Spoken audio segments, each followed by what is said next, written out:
They knew if they wanted to make this movie, it was going to have to be in 3D.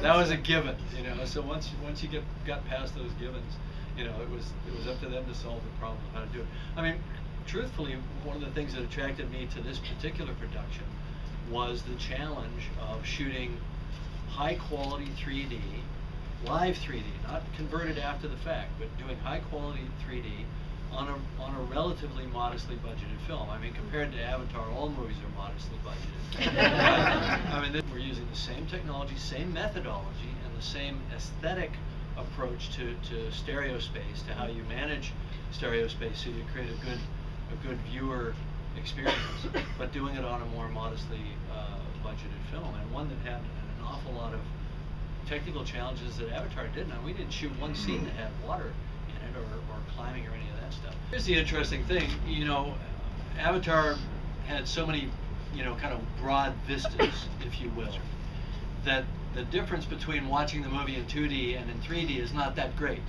because the more expansive the image, the less you feel in close contact with objects and people and characters and so on.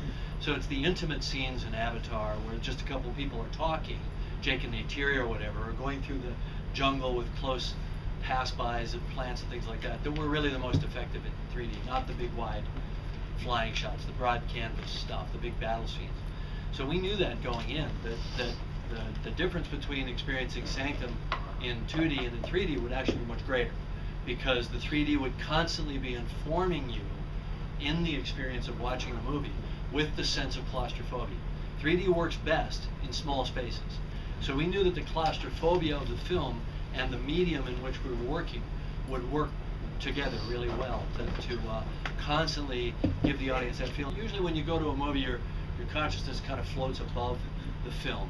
3D sucks you in and makes it a visceral experience. And I think 3D and this type of film go perfectly well together.